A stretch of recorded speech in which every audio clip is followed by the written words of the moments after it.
అందరికీ నమస్కారం. పెద్దలు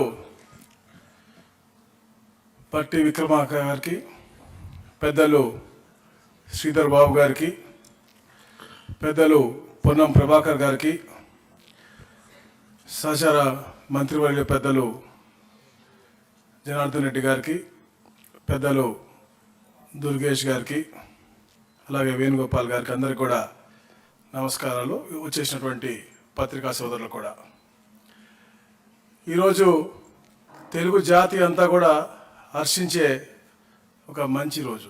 ఎందుకంటే ఒక ప్రోగ్రెసివ్ వేలో తెలంగాణ అభివృద్ధి వైపు తీసుకెళ్లాలని లక్ష్యంతో పనిచేస్తున్నటువంటి గౌరవ ముఖ్యమంత్రి గారు రేవంత్ రెడ్డి గారు, అలాగే వారి యొక్క సహచర మంత్రివర్యులందరూ కూడా క్యాబినెట్లో ఎప్పుడైతే మా ముఖ్యమంత్రి గారు చంద్రబాబు నాయుడు గారు ముఖ్యమంత్రి అయిన తర్వాత తప్పకుండా ఏదైతే రీఆర్గనైజేషన్ యాక్ట్లో విషయాలు పెండింగ్లో ఉన్నాయి, రెండు రాష్ట్రాలన్నీ కూడా తెలుగు వారు ఎక్కడున్నా కూడా సుభిక్షంగా ఉండాలనే లక్ష్యంతో చంద్రబాబు నాయుడు గారు పనిచేస్తారు. కాబట్టి ఒక ప్రోయాక్టివ్ వేగా లెటర్ పంపించడం, దాన్ని ఇక్కడ గౌరవ ముఖ్యమంత్రి గారు కేబినెట్లో చర్చించి సానుకూలంగా స్పందించి ఈరోజు ఈ సమావేశం ఏర్పాటు చేయటం.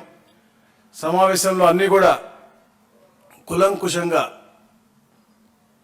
చర్చించి అందరి అడ్వైజులు తీసుకొని ఎవరైతే మంత్రివర్యులు ఉన్నారో అలాగే అధికారులు ఎవరైతే ఉన్నారో అందరినీ కూడా సలహాలు సూచనలు తీసుకుని డిస్కస్ చేసి ఇవన్నీ కూడా, ఎందుకంటే మీ అందరికీ తెలుసు తెలంగాణ ఒక ఉద్యమంతో, ఒక నిధులు విధులు కేటాయింపులతో ఏర్పాటైంది, అంటే దాని మీద ఉద్యమం చేసి ఏర్పాటైంది. అలాగే ఆంధ్రప్రదేశ్ అభివృద్ధి వారి యొక్క సెంటిమెంట్లు కూడా చాలా పరిణామం తీసుకుని ఎవరు యొక్క మనోభావాలు దెబ్బతినకూడదు,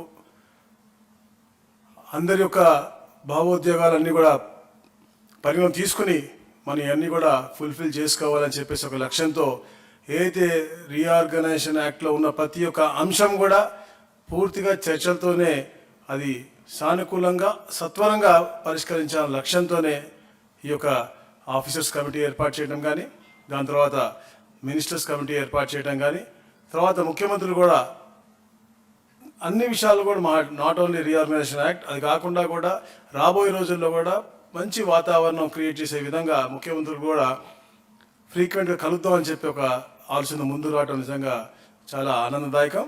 అలాగే మరి ముఖ్యంగా ఎలా అయితే గౌరవనీయులు బట్టి విక్రమార్క చెప్పారో, తెలంగాణ రాష్ట్రం ఏర్పడిన తర్వాత డ్రగ్స్ ఫ్రీ స్టేట్గా చేయాలని చెప్పేసి తపనతో పనిచేస్తూ ఉన్నారు. దాని మీద కూడా సుదీర్ఘంగా చర్చించి ఏదైతే అక్కడ ప్రభుత్వం ఏర్పడిన తర్వాత ఒక సబ్ కమిటీ మేము వేసుకోవడం జరిగింది 6 మంత్రులతో.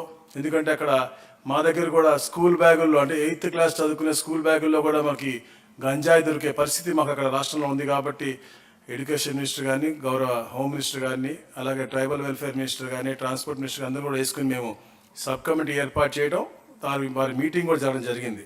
సో అక్కడ ఉన్నటువంటి ఈ యొక్క డ్రగ్ కల్చర్ని ఇక్కడ ఉన్నటువంటి డ్రగ్ కల్చర్కి లింక్ ఉంది. ఎందుకంటే అక్కడ ఉత్పత్తి అయ్యి ఇక్కడికి ఎక్కువగా వస్తుందని చెప్పేసి ఇక్కడ ముఖ్యమంత్రి గారు చాలా కన్సర్న్గా ఉన్నారు. కాబట్టి ఒక జాయింట్గా ఒక 2 అధికారులను అడిషనల్ డీజీపీ స్థాయి అధికారులను వేయటం, డ్రగ్స్ని పూర్తిగా అరికట్టి తెలుగు జాతిని కాపాడని లక్ష్యంతో అది కూడా చేయడం జరిగింది. ఇవన్నీ కూడా రాబోయే రోజులు, అంటే ఒక టైం లైన్ పెట్టుకున్నాం.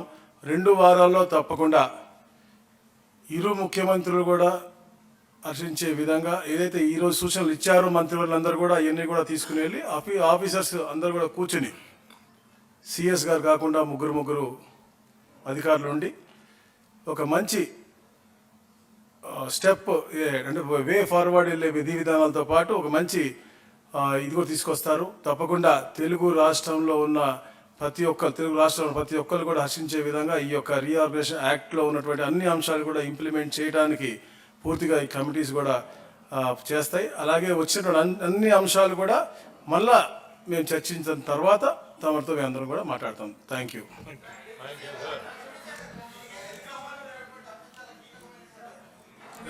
ఇరిగేషన్కి సంబంధించిన అంశము చాలా కీలకమైనటువంటి అంశము. భద్రాచలం దగ్గర 5 గ్రామాలకు సంబంధించినటువంటి విషయం కూడా ఉంది. ఆ స్థిరాస్తులకు సంబంధించి ఏపీ హైదరాబాద్ లో ఉన్న భవనాలను ఏపీ అడుగుతుంది అన్నటువంటి చర్చ కూడా ఉంది. దాని మీద ఏమైనా వచ్చిందా చర్చకి? ఒకటి కాదు, అనేక అంశాలు ఉన్నాయి. ఈ అంశాలన్నింటినీ చర్చించడానికే వే ఫార్వర్డ్ కోసం ఈ కమిటీలు వేసాం. అన్ని అంశాలు ఈ కమిటీల్లో చర్చించిన తర్వాత ఫైనల్ గా సీఎం స్థాయి కమిటీలోకి వస్తాయి. Thank you.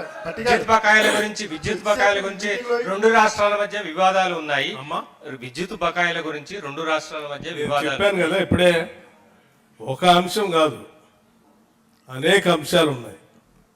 ఈ అంశాలన్నింటినీ పరిష్కారం చేసే దిశలో ముందుకు పోవటం కోసమే ఈ కమిటీలు వేసి ఆ కమిటీల ద్వారా ఒకదాని తర్వాత ఒకటి పరిష్కార మార్గాన్ని ఎత్తుతాం. Thank you. 5 గ్రామాల గురించి ఏమొచ్చింది సార్ చర్చ? అన్ని అంశాలు చెప్పాను కదా, ఇవాళ కమిటీలు ఏర్పాటు అన్ని అంశాలు, not only one issue, there are many issues.